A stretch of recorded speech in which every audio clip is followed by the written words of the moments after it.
there shall be signs in the sun, and in the moon, and in the stars, and upon the earth distress of nations, with perplexity, the sea and the waves roaring, men's hearts failing them for fear, and for looking after those things which are coming on the earth. This is Rev. Michelle Hopkins. For the powers of heaven shall be shaken. And now for the most powerful hour on radio, here is End Time Newsman, Rick Wiles. This is True News, 1 hour of uncensored news, views, and commentary. Welcome to the program. I'm Rick Wiles. Former South Dakota State Senator Sheldon SONGSTAD will be here to discuss his long list of unusual federal government preparation activity that coincides with October 1st. And now we have the federal government is shutting down on October 1st. Right. And we had the banking system of Panama shut down for 5 days, reopening on October 1st. And I only bring this up because Panama is dollarized. The Swiss Army held a war drill. I mean, when did you ever hear of the Swiss Army holding war drills? Well, that's what's starting to get everybody's attention. You're right on the money, man. And the drill was a scenario of France invading Switzerland to take the gold out of the Swiss banks. You know, this circus going on in Washington, is this smoke and mirrors? I believe in the old theory, you're innocent until proven guilty. I think it's a smokescreen until it's not proven to be.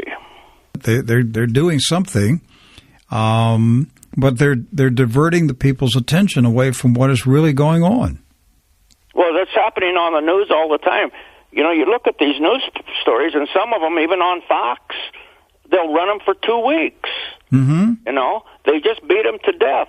But somebody's edging them on to do all these things, and look at the things that are happening. For example, all these trial stories that have been in the news in the last couple of years. You know, they dominate the news of accidents and murders and things like that. But look at all the other things that are happening that don't make the news because they're making a 2-week story out of these things. Mm-hmm. In the past day or two, there's been a lot of earthquakes, including the Atlantic region. And then over the weekend, there were a number of fireballs. And then last Friday, an asteroid zipped past the Earth that they didn't see coming. And we've got this big comet that's coming in, ISON, that's going to be visible to the human eye this fall. And I just read a report where some astronomers said, September was a very unusual month for the number of fireballs that were spotted. And I'm just wondering, Senator, I mean, could the thing that they're preparing for, could it be even bigger than anything we're talking about? I have heard a number of things that could be first week of October. One of them is what you just said. A major catastrophic thing will be happening in Region 3. And I should not even have said that to you now because the source that I got it from, I said, if I were you, I wouldn't even tell people that because they're going to think you're a wacko. Because how do you predict a national catastrophe? You can't predict that there's going to be a... Unless you're tracking a space object and, yes. You can pinpoint where you think this thing is going to make an impact. Yes, you're right. And but that's one of the stories one of the things that has been on the list of things, and I put that at the bottom, but it could well be at the top. And I've never mentioned to anybody but you today, but I wanted to preface it by saying what I told that person, that if you or I ran around predicting major earthquake in New York City or Washington, D.C. this coming week, they'd think we were both should be in the same place. Well, I'm prepared for anything. I mean, I would not be surprised. I don't expect I don't expect the ruling elite to give us a heads up on anything for our own protection or benefit. I think we're on our own, and I have no way of verifying it. But I've been flooded lately in the last couple of days with people telling me about unusual preparation in the Puerto Rico region.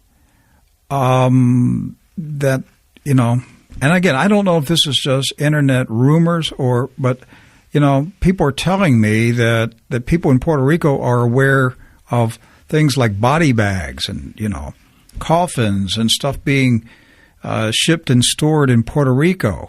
Have you heard any of this stuff? No, I haven't heard anything on Puerto Rico. My sources say it's either going to be a catastrophic thing, a militia thing, or a money thing. And my personal belief is, knowing what I've done working with these multi-trillion-dollar situations, is that, and considering that the Federal Reserve is not federal and it's not a reserve and they do nothing but print monopoly money, I think that the Achilles heel is the Federal Reserve, and if that happens, the dollar could drop by 50% in value. And I've been in 3 countries where this has happened before. And, I mean, you talk about a catastrophic situation. I was in Guatemala when, at 5 o'clock on Friday, they devalued the money 50%. And it wasn't, we were eating filet mignons for $5.95 American money. Mm-hmm. You know, they caught them so far off guard that no one had time to adjust. And I suppose it would be Monday before most people could get it figured out. And what's going to happen if that occurs?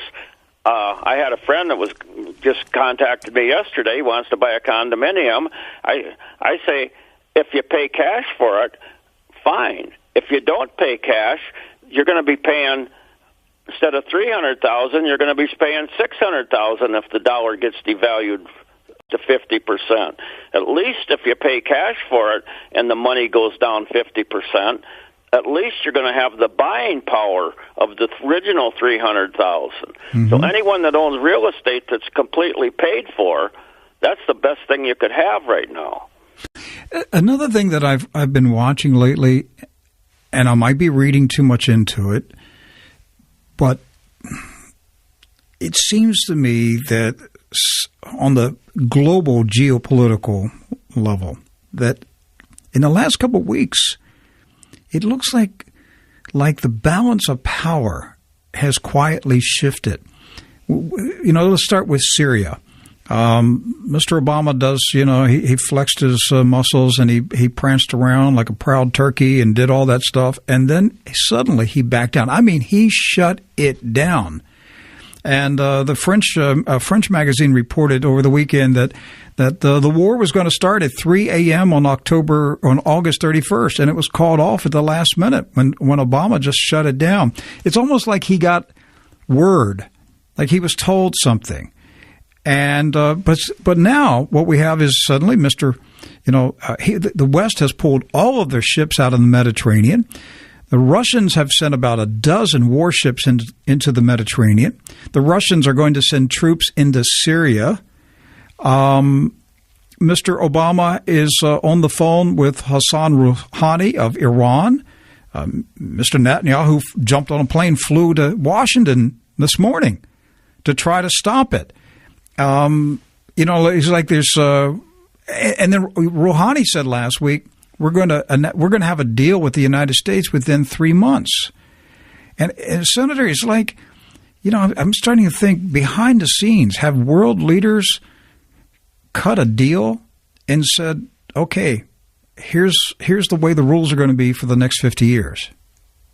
Kind of like after World War II?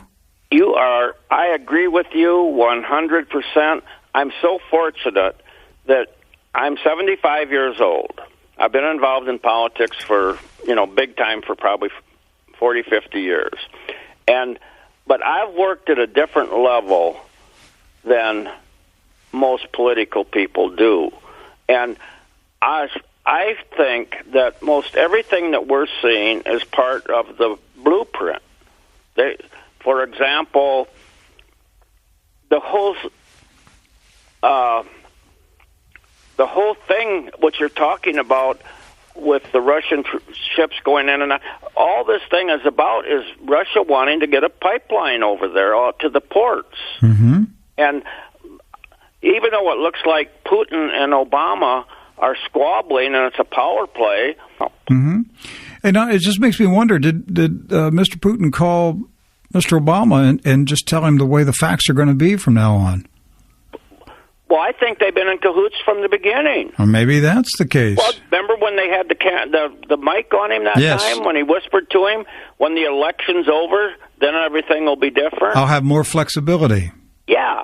Well, I think they've been in cahoots since before that session, and this is all scripted.